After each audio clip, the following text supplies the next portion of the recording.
పాత నిబంధన గ్రంథం నుంచి నిర్గమాకాండము 34వ అధ్యాయం మొదటి 4 వచనాలు చదువుకుందాం. మరియు యెహోవా మోషేతో, మొదటి పలకల వంటి మరి 2 రాతి పలకలను చెక్కుము. నీవు పగలగొట్టిన మొదటి పలక మీద నున్న వాక్యములను నేను పలకల మీద వ్రాసిదను. ఉదయమునకు నీవు సిద్ధపడి ఉదయమున సీనాయి కొండ ఎక్కి అక్కడ శిఖరము మీద నా సన్నిధిని నిలిచి ఉండవలెను. ఏ నరుడునో నీతో ఈ కొండకు రాకూడదు, ఏ నరుడునో ఈ కొండ మీద ఎక్కడైనను కనబడకూడదు. ఈ కొండ ఎదుట గొర్రెలైనను ఎద్దులనైనను మేయకూడదని సెలవిచ్చెను. కాబట్టి అతడు మొదటి పలకల వంటి 2 రాతి పలకలను చెక్కెను. మోషే తనకు యెహోవా ఆజ్ఞాపించినట్లు చెక్కెను. మోషే తనకు యెహోవా ఆజ్ఞాపించినట్లు ఉదయకాలమందు పెందలకాడ లేచి ఆ 2 రాతి పలకలను చేత పట్టుకొని సీనాయి కొండ ఎక్కగా దేవుడి వాక్యం వివరించెను.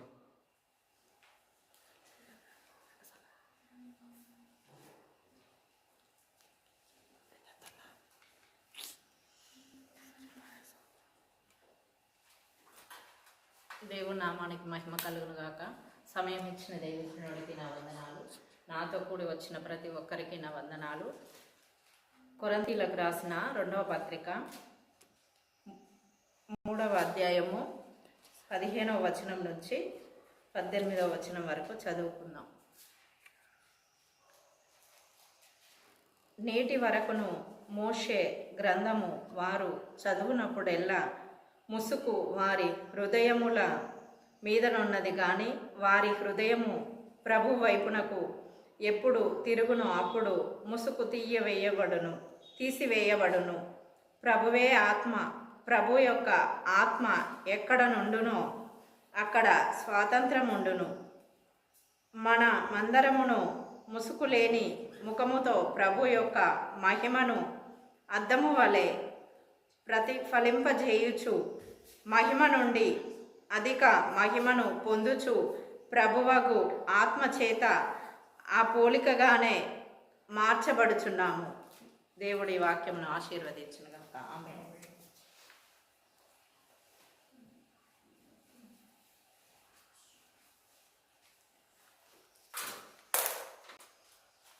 దేవుని నామానికి మహిమ కలుగునుగాక. మీ అందరికీ నా వందనాలు.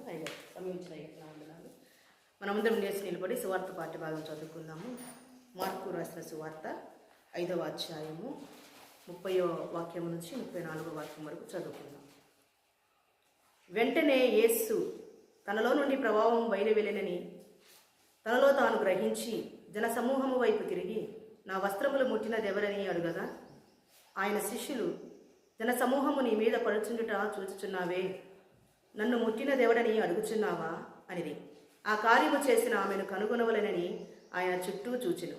అప్పుడు ఆ స్త్రీ తనకు జరిగినది ఎరిగి భయపడి వణుకుచూ వచ్చి ఆయన ఎదుట సాగిలపడి తన సంగతి అంతయు ఆయనతో చెప్పెను. అందుకు ఆయన, కుమారి, నీ విశ్వాసము నిన్ను స్వస్థపరచెను, సమాధానము గలదానవై పొమ్ము, నీ బాధ నివారణ అయి నీకు స్వస్థత కలుగునుగాక అని ఆమెతో చెప్పాను. దేవుని వాక్యం. దేవుని పరిశుద్ధ నామానికి మహిమ కలుగునుగాక. హల్లెలూయా.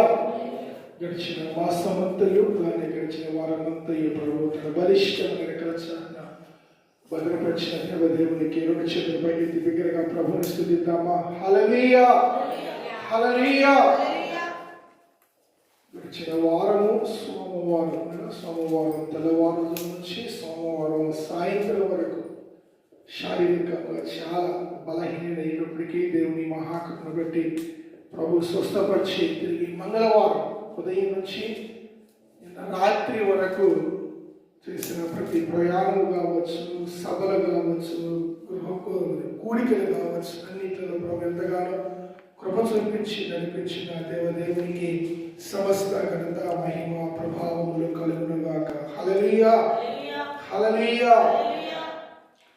మొట్టమొదటిగా జీవితంలో నిన్న శనివారం రోజు ప్రభువునందు ప్రియమైన దేని బిడ్డలారా, విశ్రాంతి దినము. తెలుసా మీకు ఏ దినము? మోషే ధర్మశాస్త్రములో విశ్రాంతి దినం గురించి రాయబడి ఉంటుంది. హల్లెలూయా. అక్కడే ఉంటుందా? ఇంకా ఉంటుందా?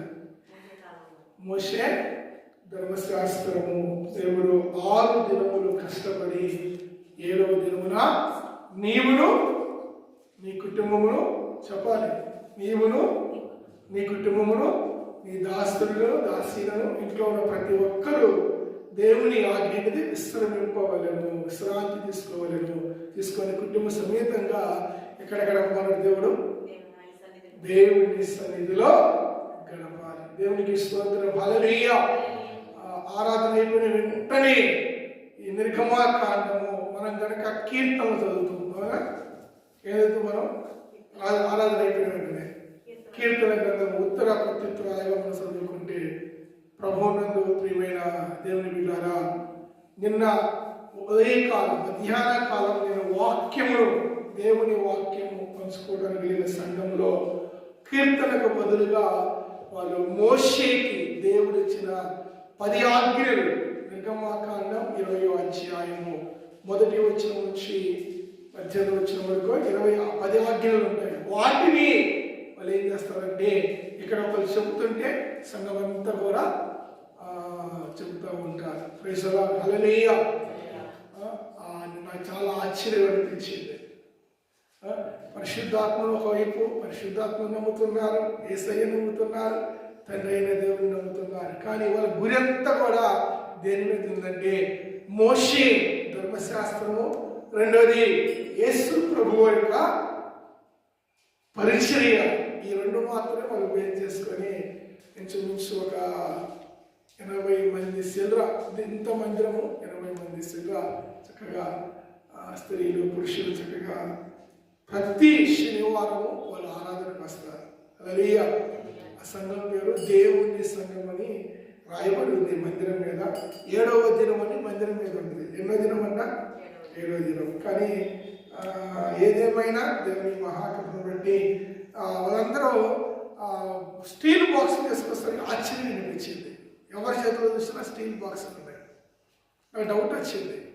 అక్కడేమో పెద్ద గంగాలం ఉంది, గంగాలం లాంటి బేషన్, పెద్ద బేషన్ ఉంది స్టేజ్ మీద. అందరు దాదాపు 80 మంది శిల్ర ఉన్నారు. అందరి చేతులలో పురుషులు, స్త్రీల చేత స్త్రీలు. అర కేజీ కేజీ బాక్స్. నాకు అర్థం కాల, ఈరోజు ఏమైనా ఫెస్టివల్ ఏమో, ఏమైనా స్వీట్లు పట్టుకొచ్చారేమో నేను అనుకున్నా. ఇలా చేస్తే ప్రార్థన అయిపోయిన తర్వాత ప్రార్థన చేయమన్నారు. నన్ను వచ్చిన ప్రార్థన చేస్తున్నా, ఒక పక్క ప్రార్థన చేస్తున్నా, ఒక పక్క చూస్తున్నా. ఇటు ఆ బాక్స్లలో ఏమన్నా అనుమానం, పెద్ద అనుమానం బాక్స్లలో ఏమన్నా. తెర చెప్తే ఆ బాక్స్లలో వారు వండుకుంటున్న ఆహారంలో దాన్ని ఏమంటారు, మనం పిడికిలి బియ్యమంటారు. దానికంటే ఆహారంలో కొంత ఆహారంలో తీసుకొచ్చే విధానం అని ధర్మశాస్త్రంలో ఉంటుందిగా. మోదీను ఆ గంగాలను పోసి వెళ్ళిపోతున్నారు. మోదీసి పవర్ బాక్స్ అది తీసుకెళ్తాం. చాలా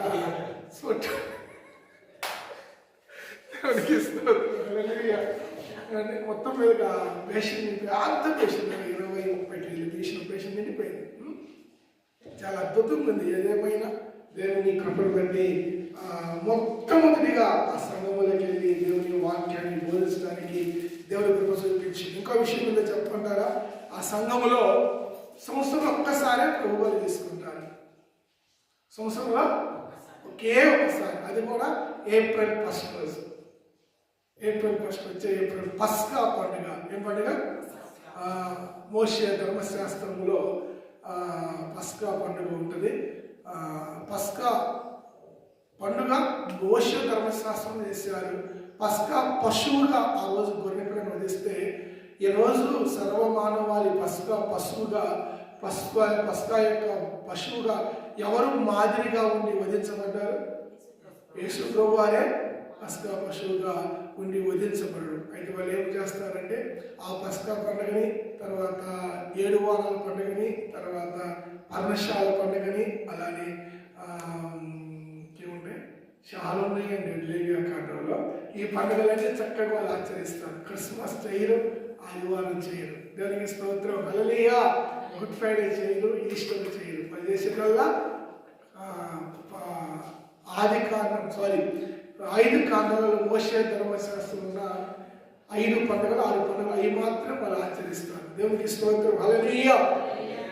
ఏదేమైనా దేవుని కృపను బట్టి 4 విషయాలు అక్కడ నేను బోధించడానికి దేవుడి కృప చూపించారు. ఎవరు కూడా, నేను ఎక్కడ కొంచెం భయపడ్డా, ఎందుకంటే వాళ్ళు పరిశుద్ధాత్మని నమ్మరు, ఛార్జింగ్.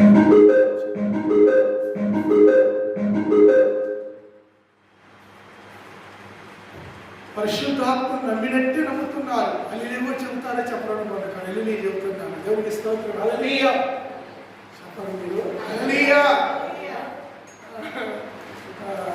మనుషులు భయపడ్డా ఎక్కడ వాక్యము వాళ్ళకి మందేమో పరిశుద్ధాత్మ నడిపే, మందేమో ప్రతికొస్తమే వాళ్ళు వస్తేనేమో శనివారం వాళ్ళు ఎక్కడ అర్థమైందో అర్థం కాదని బాధపడితే దేవుని మహాత్ముని బట్టి చివరిలో వచ్చిన ఫీడ్బ్యాక్ వాక్యము మా జీవితాలతో ప్రభు మాతోటి మాట్లాడాడు. దేవునికి స్తోత్రం. హల్లెలూయా.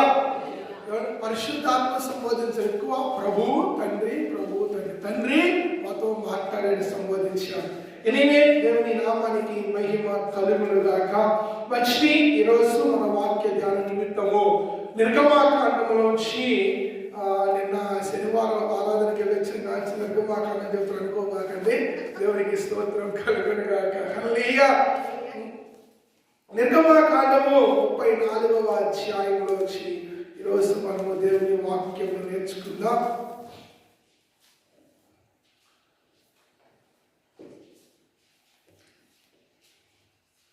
ఈరోజు మన వాక్య ధ్యాన నిమిత్తమై 34వ అధ్యాయము 2వ వాక్యం. ఉదయమునకు నీవు సిద్ధపడి ఉదయమున సీనాయి కొండ ఎక్కి అక్కడ శిఖరము మీద నా సన్నిధిని నిలిచి ఉండవలెను. దేవునికి స్తోత్రము కలుగును గాక. హల్లెలూయా. హల్లెలూయా. చేతులు తెచ్చుకుంటే చెప్పండి, ఒక తెచ్చుకోకపోతే నేనే మిమ్మల్ని బలవంతం చేయను. Praise the Lord. హల్లెలూయా. ప్రభువునందు ప్రియమైన దేవుని బిడ్డలారా, ఈరోజు మన వాక్య ధ్యానము రాయబడిన మాట నా సన్నిధిని నిలిచి ఉండవలెను. ప్రభువు దేవుడు మోషేతో చెబుతున్న మాట, మోషే నీవు నా సన్నిధిని నిలిచి ఉండవలెను. ఎందుకు దేవుడి సన్నిధిలో నిలిచి ఉండాలి?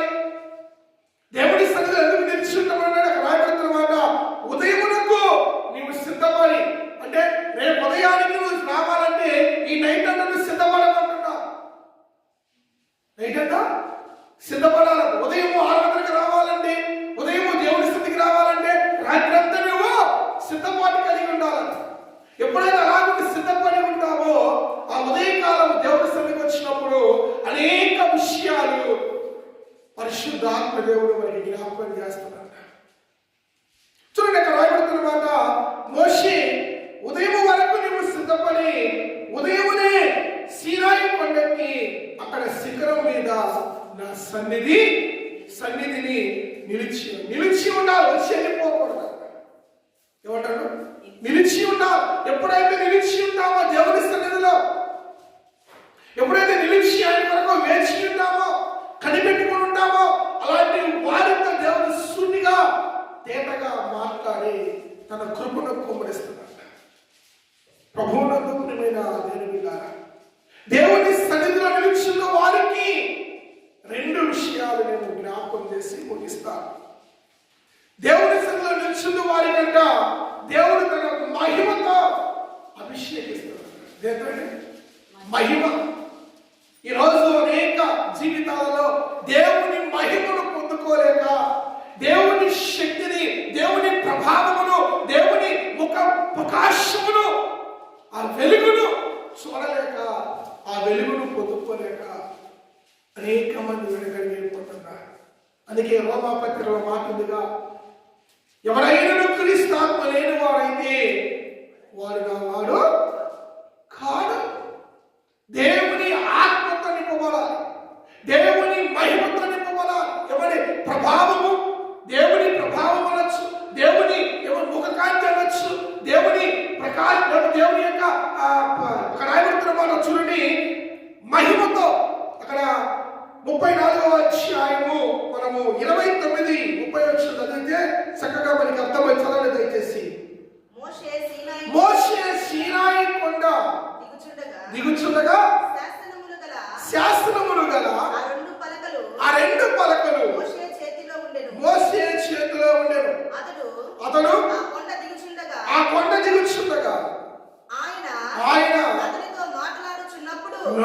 అతనితో మాట్లాడుచున్నప్పుడు తన ముఖ చర్మము తన ముఖ చర్మము ప్రకాశించిన సంగతి మోషేకి తెలిసి ఉండలేదు. హల్లెలూయా. దేవుని సన్నిధిలో నిలిచి ఉన్నప్పుడు, దేవుని సన్నిధిలో కనిపెట్టున్నప్పుడంట తన మహిమతో, తన అగ్ని చేత నిన్ను అభిషేకిస్తాడు దేవుడు. హల్లెలూయా.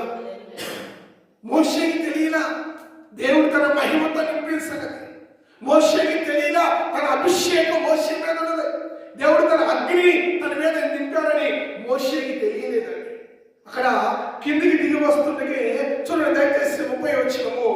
అహరోనును ఇశ్రాయేలీయులందరూ మోషేను చూచినప్పుడు అతని ముఖ చర్మము ప్రకాశించును గనుక వారు అతనిని దగ్గరికి వెళ్ళడానికి భయపడ్డారు. ఎందుకు? దేవుని మహిమ చేత నింపబడిన మోషే, దేవుని అగ్ని చేత అభిషేకించబడ్డ, దేవుని ఆత్మ చేత నింపబడ్డ మోషే. అసలు ఈ మహిమ ఎందుకు? ఈ అభిషేకం దేనికి కావాలి? ఈ ఆత్మాభిషేకం ఎందుకు కావాలంటే దేవుని బిడ్డకి దేనికి కావాలమ్మా? మహిమ లేకపోతే బ్రతకలేమా? దేవుని ఆత్మ లేకపోతే బ్రతకలేమా? దేవుని అభిషేకం లేకపోతే ఉండలేమా?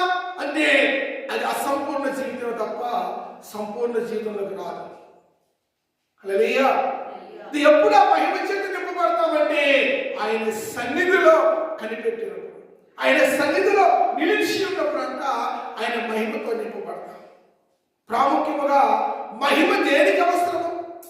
పరిశుద్ధాత్మ అభిషేకము దేనికి అవసరము? దేవుని బిడ్డ కంటే కీర్తన గ్రంథములో ఒక మాట రాయబడుతుంది. చూడండి దయచేసి 90వ కీర్తన 8వ వాక్యము 2వ లైన్. 90వ కీర్తన గ్రంథము 90వ కీర్తన. నీ ముఖ కాంతిలో మా రహస్య పాపములు కనబడుచున్నది. భక్తులు ఏమంటారంటే ఎందుకు మహిమ అవసరము? మహిమ లేకపోతే ఉండలేమా అంటే ఉండలేము. అభిషేకం లేకపోతే ఉండలేమంటే ఉండలేము. దేవుని ఆత్మాభిషేకము, దేవుని అగ్ని మన మీద ఉండకపోతే మనం ఉండలేము. సగం జీవితం అసంపూర్ణ జీవితం అయిపోయింది. దేవుని మహిమతో నింపబడితే, దేవుని మహిమతో, దేవుని యొక్క ఆ తేజస్సు, ఆ యొక్క ప్రభావము చేత నువ్వు నింపబడ్డప్పుడు అంట ఎవ్వరికి చెప్పుకోలేని పాపములు ఆ మహిమలో మనకి కనిపిస్తాయి అంట. హల్లెలూయా. హల్లెలూయా. ఇక్కడ భక్తులు ఏమంటున్నారు? మా దోషములను నీవు నీ ఎదుట ఉంచుకొని ఉన్నావు. నీ ముఖ కాంతిలో రహస్య పాపములు ఎవరికి కనిపించకపోయినా నువ్వు దేవుని ఆత్మతో నింపబడితే, దేవుని మహిమతో నింపబడితే, దేవుని ప్రభావం చేత నువ్వు అభిషేకించబడితే ఎంత సీక్రెట్ దాచిన పాపం కూడా ఆ మహిమలో అంట కనబడతాయి అంట.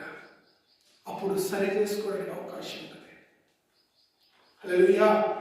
మనం సరి చేసుకొని దేవుని దగ్గరగా జీవించడానికి, దేవుని కృపను పొందుకోవడానికి అంట అవకాశం ఉంటుందంట. ఈరోజు ఆ మహిమను పొందలేక అనేకులు వెనకడిగైపోతున్నారు. ఆ తేజస్సు అంట, ఆ దేవుని యెహోవా తేజస్సు అని దేవుని వాక్యం చాలిస్తుంది. యెహోవా తేజస్సు అని రాజుల గ్రంథంలో ఒక మాట ఉంటుంది. చూస్తారా దయచేసి దినవృత్తాంతాల 2వ గ్రంథము 7వ అధ్యాయం. దినవృత్తాల 2వ గ్రంథము 7వ అధ్యాయం అనుకుంటా. మొదటి 3 వచనాలు చదువుదాం.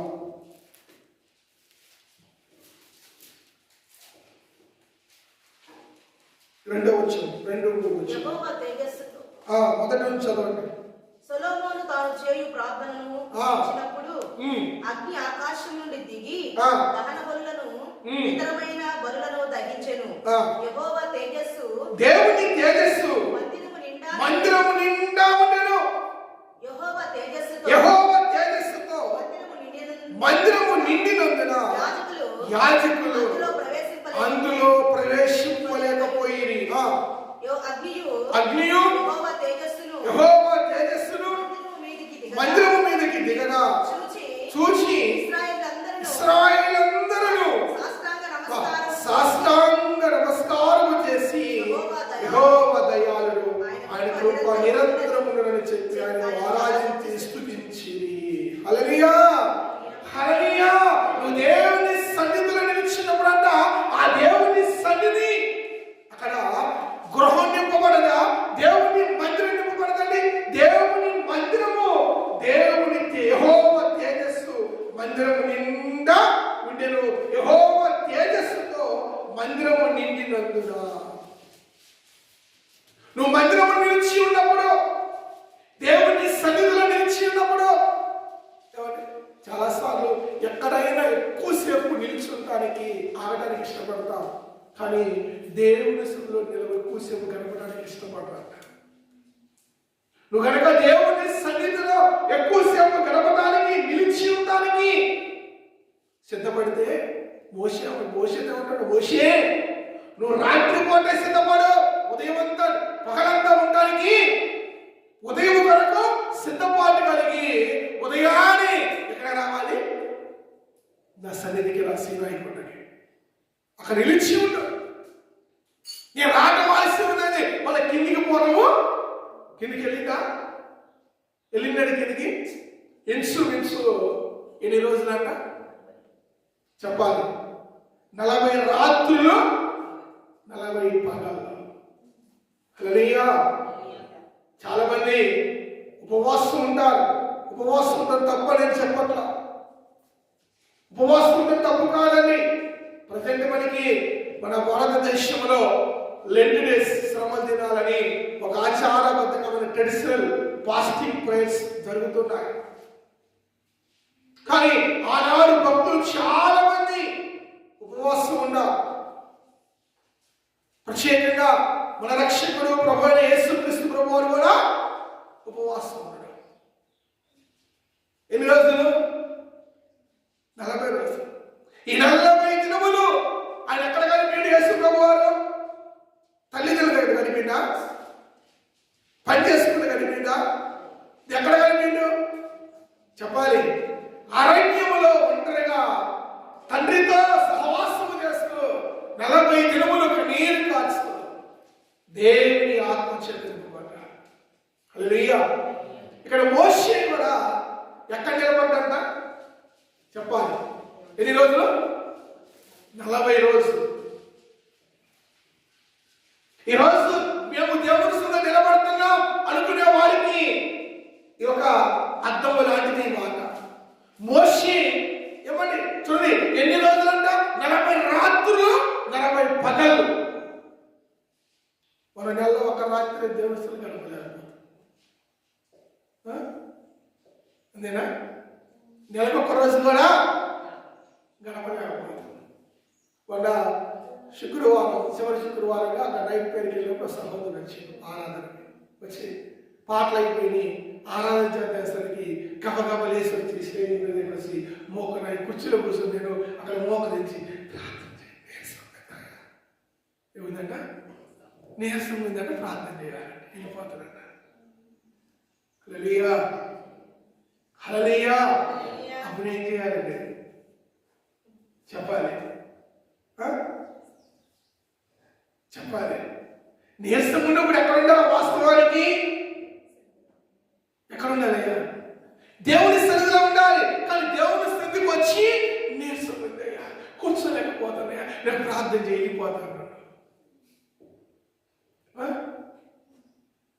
ఏం చేయాలంటాం కదా? చేయకపోతే ఒక బాధ వల్ల ప్రార్థన చేయడం. నేను ప్రార్థన చేయడం కోసం నేను రాను వచ్చేవాను. ఏమైనా బాగా గమనించండి. కానీ ఎంత బలహీనంగా ఉన్నా నువ్వు దేవుని సన్నిధిలో ఉంటే దేవుడి కృప చూపడా? నీ సన్నిధానములో సంపూర్ణ సంతోషం ఆరాధించుకునే విలువైన అవకాశం. నీ సన్నిధానములో ఆరాధించుకునే విలువైన అవకాశం.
కాసేపు కూడా ఉండలేని బలహీనుడు.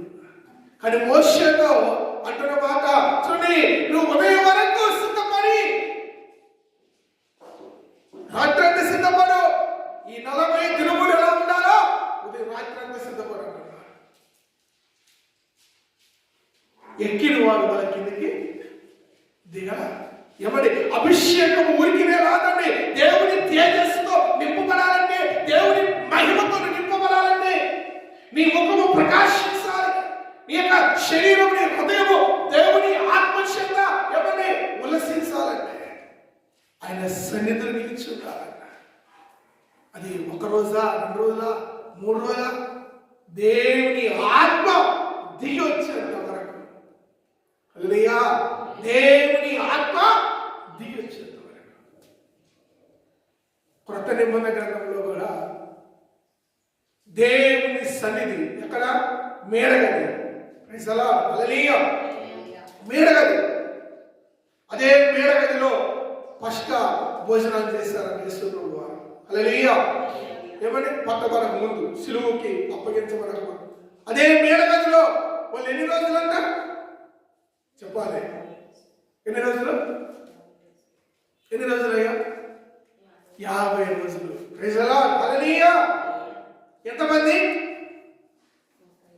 120 మంది. 120 మంది ఆ మేడగదికి ఎక్కిన వాళ్ళు 50వ రోజు దేవుని ఆత్మ పెంతెకోస్తు పండగ రోజు ఆత్మ అగ్ని జ్వాలలే ఈ బాధ్యపడి మహిమతో అగ్నితో నింపబడిన తర్వాత ఆ తెల్లవారు 51వ రోజు వాళ్ళు కిందకి దిగి వచ్చారు. హల్లెలూయా.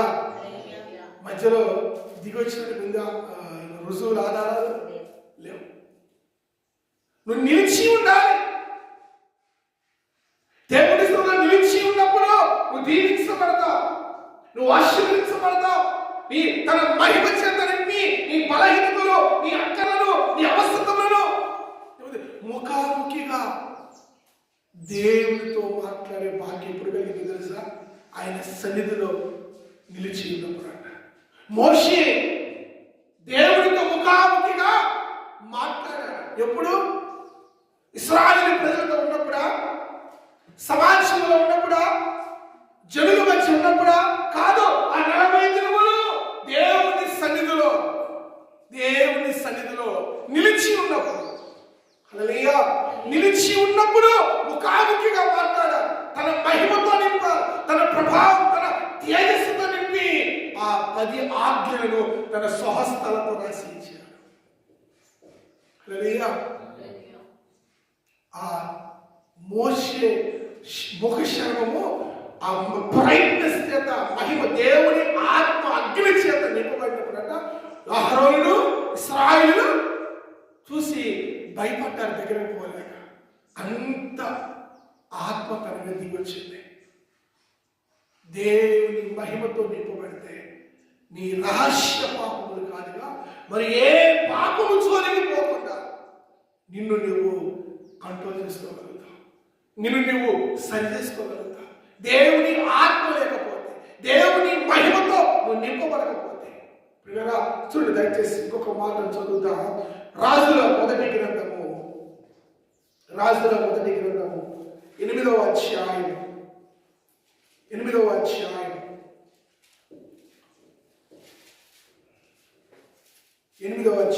10వ వాక్యం నుంచి 11వ వాక్యం.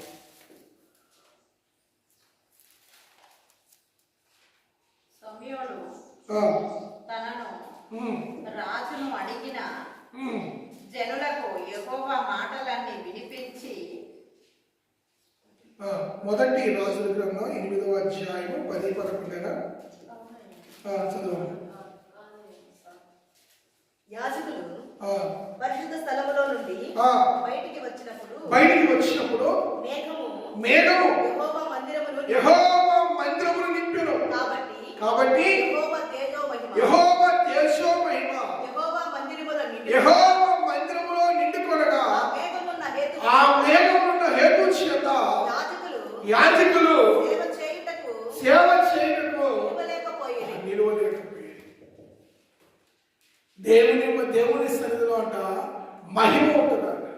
యెహోవా తేజో మహిమ యెహోవా మందిరములో నిండుకొనగా అని రాయబడుతుంది. అని ఎక్కడ పెడితే అక్కడ దేవుని మహిమ ఉండదండి.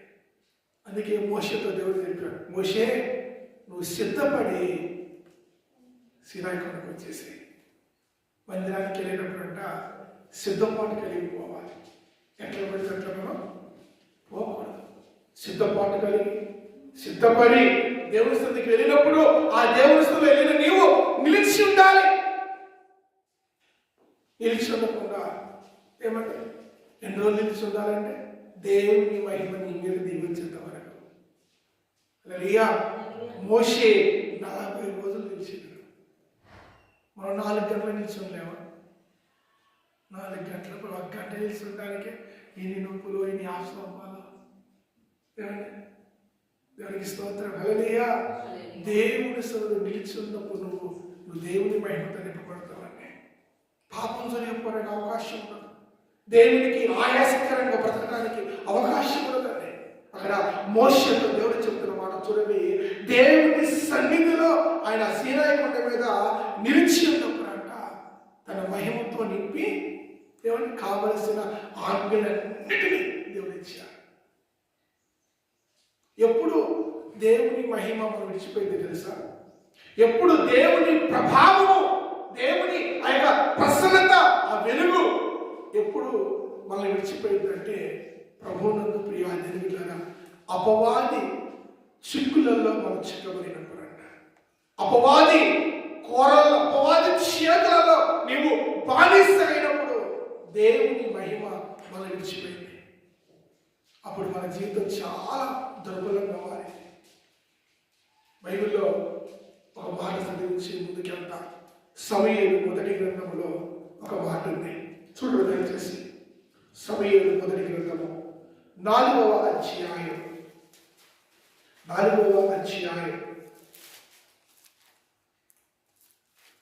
21వ వాక్యం. 21వ వాక్యం. దేవుని మందసము పట్టబడినందును సంగతిని తన మామయ్య పెనిమిటియు చనిపోయిన సంగతిని తెలుసుకొని ప్రభావమును ఇశ్రాయేలులో నుండి పోయినని చెప్పి తన బిడ్డకు ఇకాబోదని, ఇకాబోదంటే ప్రభావము పోయిను, దేవుని మహిమ తొలగిపోయింది, దేవుని ప్రసన్నత పోయింది, దేవుని అభిషేకము పోయింది, దేవుని తేజస్సు అక్కడ నుంచి చెల్లిపోయింది.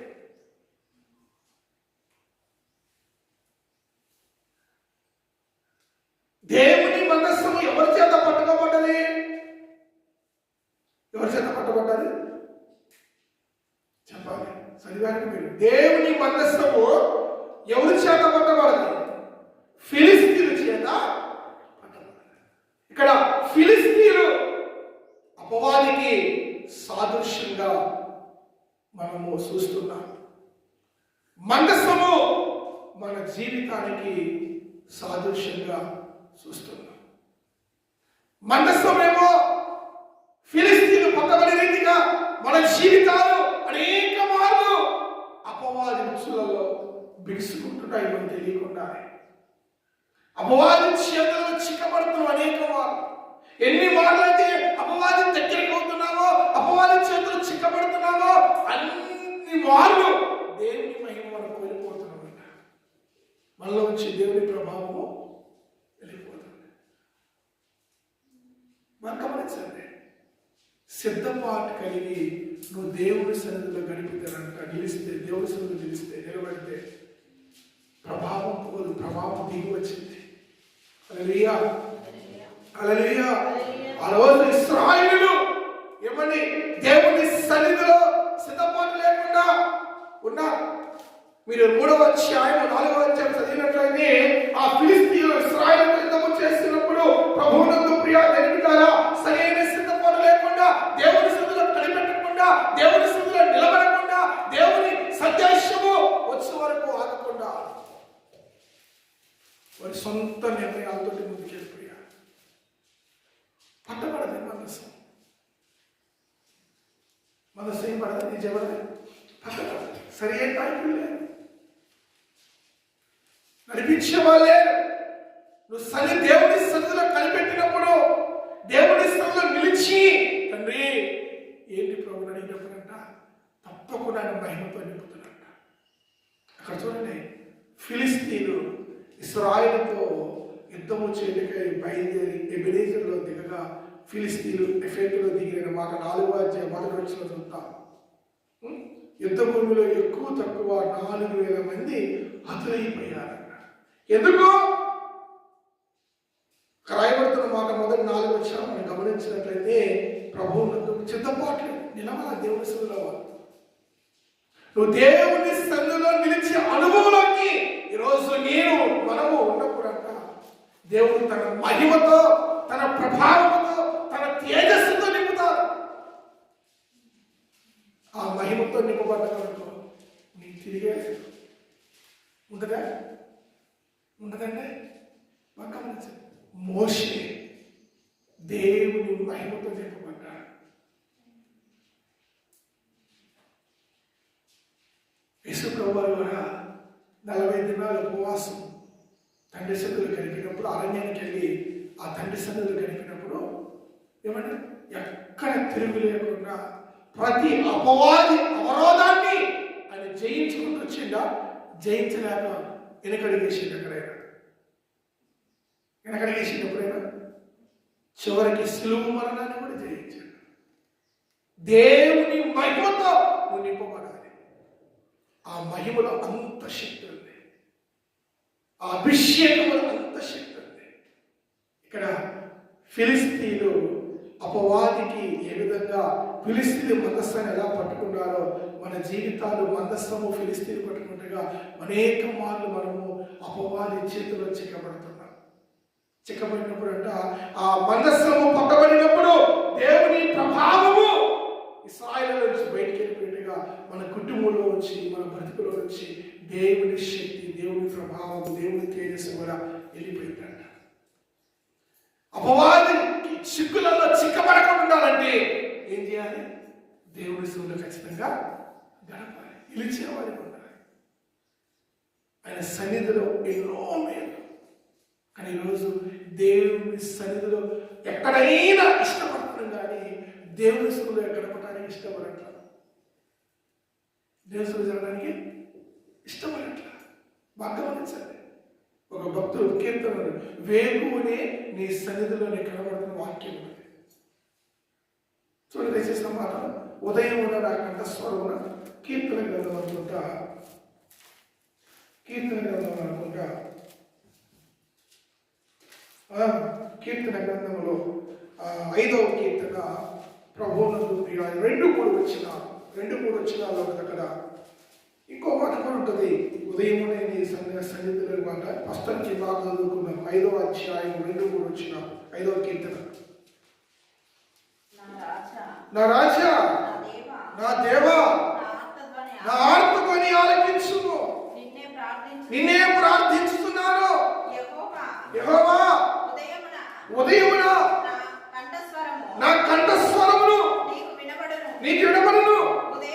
ఉదయమున నా ప్రార్థన నీ సన్నిధిని సిద్ధము చేసి కాచి. ఈరోజు ఏమి సిద్ధం చేస్తున్నావా? ప్రార్థన సిద్ధపాటు కావాలి మనకి. ప్రార్థన సిద్ధపాటు కలిగి నువ్వు దేవుని స్థితిలో నిలిచినప్పుడు, ప్రార్థన సిద్ధము కలిగి నువ్వు దేవుని స్థితిలో ఏమన్నా ఏకీభవించి కనిపెట్టినప్పుడు ఆయన తన మహిమతో నింపుతున్నాడు, ఆయన తన తేజస్సుతో నింపుతాడు. ఆయన నిన్ను తన అగ్ని ఆత్మచేత నింపుతాడంట. రాయబడుతున్న మాట, యెహోవా తన మహిమ మోషే నింపినప్పుడు మోషే ముఖశరమము ఏమంటే ప్రకాశించినందున ఇశ్రాయేలు అహరోనుడు సమీపించుట వెరచని.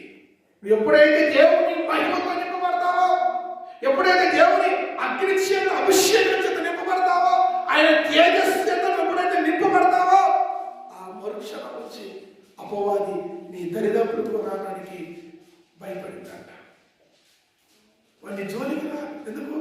అగ్ని అభిషేకం నీ దగ్గర ఉంది, మహిమ మేఘం నీ దగ్గర ఉంది. గమనించండి, ఇవో మాట చెప్పాలని ఆశపడుతున్నా. ఇశ్రాయేలు ప్రజలు మోషే నాయకత్వంలో ఐగుప్తుని విడిచి ఎర్ర సముద్రంలో ఎవరు మార్గ మధ్యలో ఎర్ర సముద్రం ఎదురైనప్పుడు అక్కడ ఏం చేస్తారు? దేవునికి మొరపెడతారు. మోషే సిద్ధపడి దేవుని చూసి ఎవరు ఆ ప్రార్థన దేవుని సిద్ధపరిచినప్పుడు దేవుడు ఏం చేస్తారంట? మహిమ మేఘాన్ని వాళ్ళకి ఇచ్చి అగ్ని మేఘాన్ని వాళ్ళకి ఇస్తారు. హల్లెలూయా, హల్లెలూయా. పిల్లలు గమనించండి, ఆ అగ్ని మహిమ మేఘములో వాళ్ళు తెల్లవారు నడుచుకుంటూ పోతారు. వీళ్ళకేమో వెలుగుగా ఉంటుంది, వాళ్ళకేమో చీకటిగా ఉంటుంది. ఏది? ఐగుప్తులకి. అవునా? మహిమ మేఘం. ఆ భక్తుడు పాడుతుంది, మేఘమా మహిమ మేఘమా అని బయటలో రాశారు. గమనించండి, మహిమతో నింపబడాలని జీవితము, మహిమతో నీ కుటుంబం నింపబడాలి, దేవుని తేజస్సుతో నీ పిల్లలు నింపబడాలి, దేవుని కృపచేత నువ్వు నింపబడాలి, దేవుని ఆత్మచేత నువ్వు అభిషేకించబడ్డావు. అపవాదిని దరిదాపులకు రాలిపోయినా దేవుని మహిమ మేఘములో ఇశ్రాయేలు ప్రజలు నడుస్తా పోతుంటే ఎవరి ఐగుప్తు ప్రజలు భయపడ్డారండి వాళ్ళు సమీపించడానికి. అవునా కాదా? సమీపించడానికి భయపడ్డారు లేదా? రాత్రంతా వాళ్ళు కనుగొనలేకపోయారు, రాత్రంతా వాళ్ళు దారి రాలేదు. ఎందుకు? దేవుని మహిమ మేఘము తన బిడ్డలకు కన్నున్నదంట. ఈరోజు ఎన్ని కుటుంబాలు దేవుని మహిమతో కప్పబడి ఉన్నాయి, ఎన్ని జీవితాలు దేవుని మహిమతో కప్పబడి ఉన్నాయి. అపవాది బంధకాలు చేసి ఎన్ని కుటుంబాలు ఉన్నాయంటే బోలో చెప్పచ్చు. దేవుని మహిమతో నీవు నీ కుటుంబం నింపబడితే కప్పబడితే అపవాదిని దరిదాపులకు రాను. చదువుతారా మాట దయచేసి ఒకసారి? నిర్గమాకాండం 15వ అధ్యాయంలో ఉంటుంది ఆ మాట.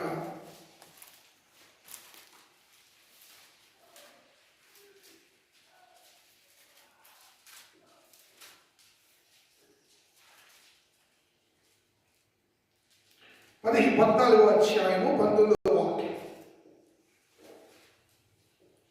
అప్పుడు ఇశ్రాయేలీయుల సమూహమునకు ముందుగా నడిచిన దేవదూత వారి వెనుకకు పోయి వారిని వెంబడించెను.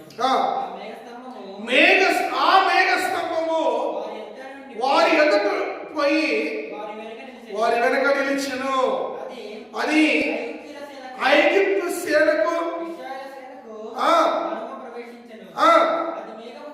అది మేఘము కనుక వారికి చీకటి కలిగను, కానీ రాత్రి అది వీరి కనుక ఇశ్రాయేలుకి వెలిగించను కనుక ఆ రాత్రి అంతయు ఐగుప్తుల సేన ఇశ్రాయేలును సమీపింపలేదు. హల్లెలూయా.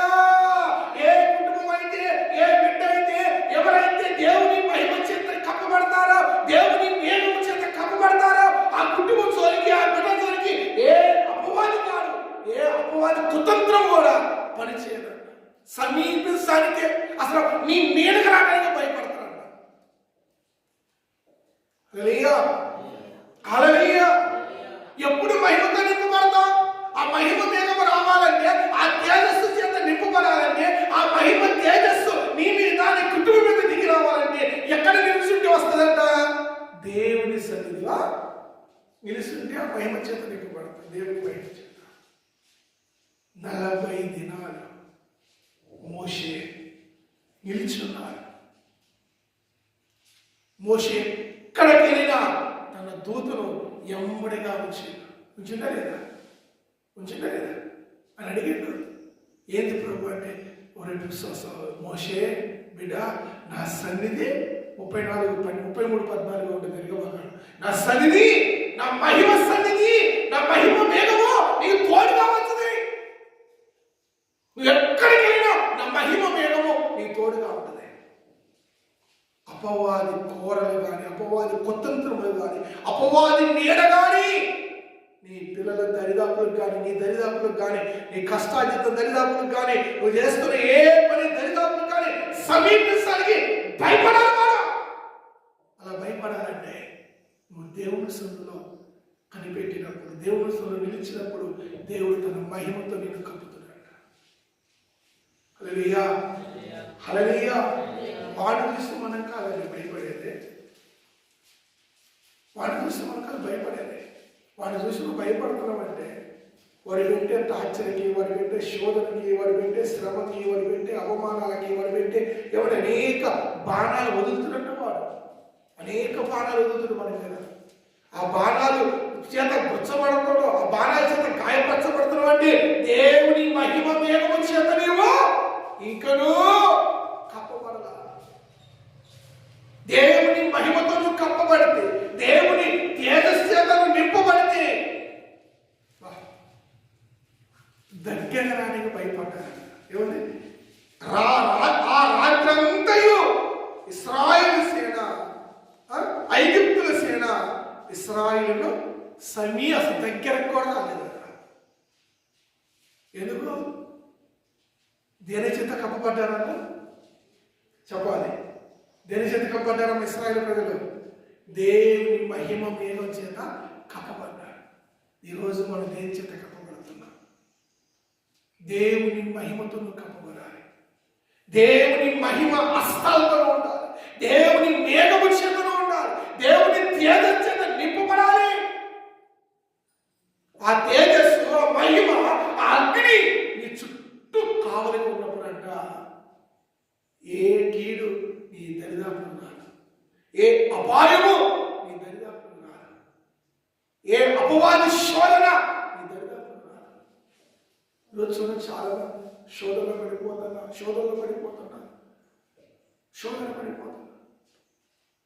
మొన్న సందర్భం వచ్చింది, గుర్తు చేస్తా. ఒక నైవేద్యుడు ఫోన్ చేశా, యా ప్రార్థన చేయండి, ఇంట్లో పెద్దోడికి పాస్టర్ అమ్మగారికి బాగుండలేదు. ఏమైందంటే మన నైటు శబ్దమైందయ్యా, తెర చూస్తే ఇంట్లో కంటే వాడు వచ్చి నేను సైలేసి వెళ్ళిపోయా. ఇంట్లోకి వచ్చేవాడు సల్లి నీళ్ళ సల్లీలు పోసి వెళ్ళిపోయాడు. అడుగులు ఉన్నాయంట, నీలచ్చులు ఉన్నాయంట. పొద్దునే చూస్తే వాళ్ళు భయంతో చచ్చిపోతున్నారు. విశ్వాసాలు కాస్తమా సేవకులు కుటుంబం. ఎందుకు చెప్పండి? అలాంటి భయంతో గురవుతున్నారంటే, ఆ శోధన ఇంకా ఎమ్మటిస్తుందంటే వాళ్ళు దేని కిందకి రాలేదు. ఇంకా మహిమ మేఘం కిందకి ఇంకా ఉంది. ఒకప్పుడు ఉంది, కానీ ఇప్పుడు ఏమైంది? అక్కడ ఇశ్రాయేలులో మందస్సం ఉంది. ఎప్పుడైతే మందస్సం పట్టబడదో అప్పుడు ఇశ్రాయేలు ప్రభావము, ఇశ్రాయేలు మహిమ ఏమైపోయిందంట? పోయింది. ఎప్పుడు మహిమ పోయింది? ఎప్పుడు ప్రభావం పోయింది? ఎప్పుడు ఆ తేజస్సు నేను విడిచిపోయిందంటే నువ్వు దేవుని సన్నిధిలో గడపనప్పుడు, నువ్వు దేవుని సన్నిధిలో నిలబడినప్పుడు, నువ్వు గడపవలసిన చేపు దేవునితో ఆయన సన్నిధిలో నిలిచి ఉండలేనప్పుడు ఆయన సన్నిధి, ఆయన మహిమ మనకి దూరమైంది, ఆయన తేజస్సు దూరమైపోయింది. అక్కడ స్పష్టంగా నేను చదివాను, సమూయేలు 4:21. దేవుని ప్రభావము తొలగిపోయిన, దేవుని ప్రభావం పోయింది, దేవుని ఆత్మ విడిచిపోయింది. ఇంకో భక్తుల జీవితంలో ఉంటుంది తెలుసా? గతంలో ఒకసారి గుర్తు చేసిన గుర్తు మన మొదటి సమూయేలు 28:16 ఉంటుంది. మొదటి సమూయేలు 28:16 ఏముంటది అక్కడ? మొదటి సమూయేలు 28:16. అందుకు సమూయేలు యెహోవా నిన్ను ఎడబాసి, అందుకు సమూయేలు యెహోవా నిన్ను ఎడబాసినని, నీకు పగవాడు కాక, నీకు ఎడబాసి నీకు పగవాడు కాక నన్ను అడుగుట వలన నీకు ప్రయోజనం ఏమిటి? ఎవరు ఎడబాసిందంటే దేవుడు? ఎవరు విడిచిపోయింది? దేవుని ఆత్మ ఎవరు విడిచిపోయింది? ఎవరిని? దేవుని మహిమ విడిచిపోయింది అంటే సౌలు తన జీవితంలో దేవుని మహిమను పోగొట్టుకున్నాడు. సౌలు తన జీవితంలో దేవుని మహిమ కృపను పోగొట్టుకున్నాడు. సౌలు తన జీవితంలో తేజస్సు చేత నింపబడ్డాడు. ఒకప్పుడు ఏ మహిమతో నింపబడ్డారో, ఏ అగ్ని చేత నింపబడ్డారో, ఏ ఆత్మ చేత అభిషేకించబడ్డారో దాని చేతులారా సౌలు కోల్పోయాడు, పోగొట్టుకున్నాడు. అందుకే సౌలు ఇప్పుడు అనేక శోధనలకి, శ్రమలకి కారకుడిగా మిగిలిపోయాడు. మన జీవితాలలో సేవకులు కావచ్చు, సువాసులు కావచ్చు, క్రీస్తు రక్తములో కడగబడిన ప్రతి ఒక్కరూ ఏమండి దేవుని మహిమతో నువ్వు నింపబడకపోతే, దేవుని తేజస్సుతో నువ్వు కప్పబడకపోతే అపవాదిని పదే పదే పదే శోధిస్తూనే ఉంటారు. అక్కడ రాయబడుతున్న మాట, మోషే ముఖ శరము ప్రకాశించినందున ఇశ్రాయేలును చివరికి యాజకుడు కూడా భయపడ్డాడు. అహరోను కూడా భయపడ్డా లేదా? చూడటానికి భయపడ్డా. అంత అగ్ని, అంత అభిషేకము మోషే మీద దిగొచ్చింది. ఆ ముఖం అంతా దగదగా మర్చిపోయింది. నువ్వు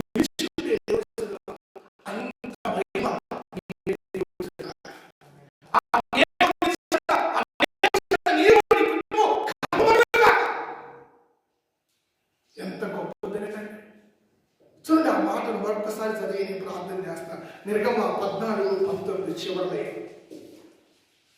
20, 30, 40, 14వ అధ్యాయం 20వ వచనము చివరి లైన్. 14వ అధ్యాయము 20వ వచనము చివరి లైన్. ఆ రాత్రంతయు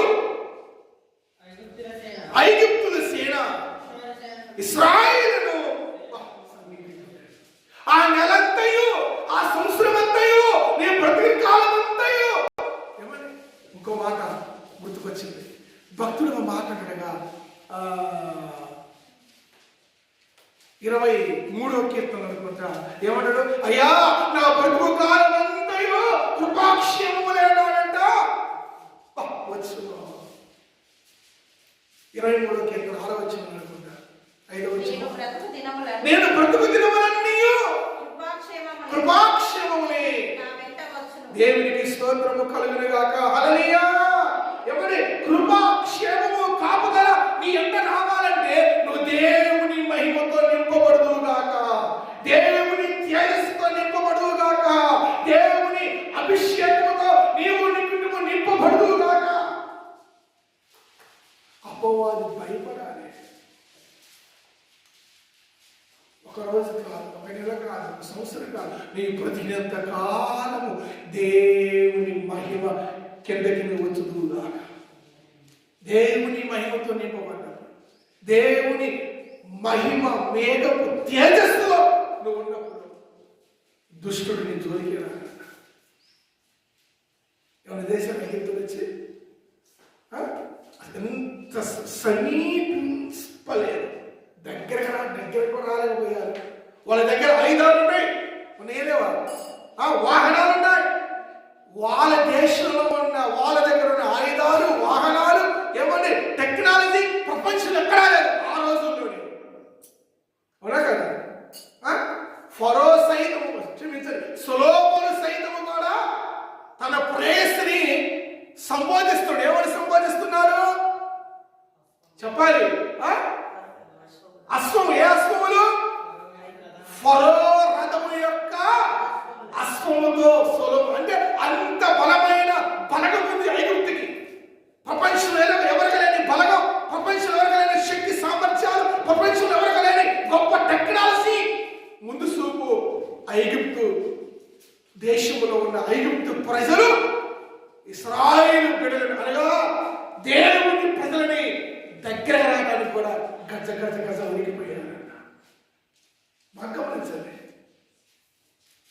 దేవుని మహిమతో నింపబడినప్పుడు పిండి బిసికిచ్చారు, మట్టి బిసికిచ్చారు, దాసి తెప్పించారు. ఎప్పుడు మహిమతో నింపబడిన ఎప్పుడైతే మోషే 40 దినములు ఏమని దేవుని సన్నిధిలో నిలబడ్డాడో, దేవుని సన్నిధిలో నిలిచాడో, ఆ మహిమ మేఘము ఇశ్రాయేలు ప్రజల సైతం కూడా కమ్ముకుందంట.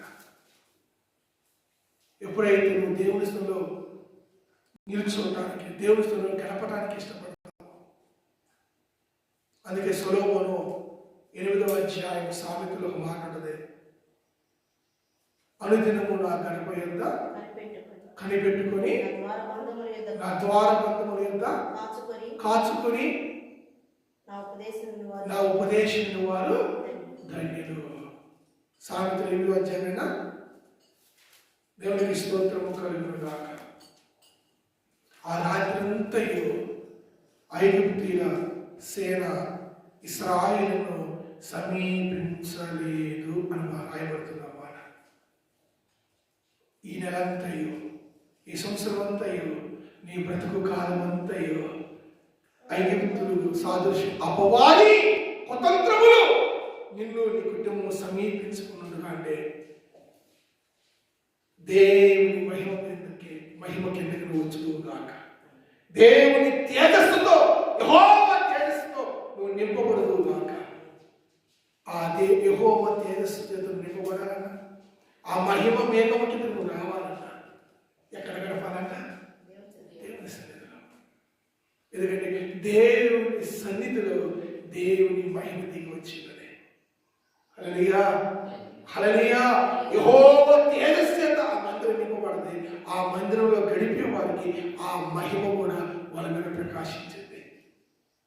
మోషే ఆయన సన్నిధిలో నిలుచున్నారు. కాబట్టి మోషే తన మహిమతో, దేవుని మహిమతో నింపబడి ఇశ్రాయేలు ప్రజలను, తన కుటుంబాన్ని, తన ప్రజలను రక్షించుకోగలిగాడు ఐగుప్తుల చెర నుండి. హల్లెలూయా.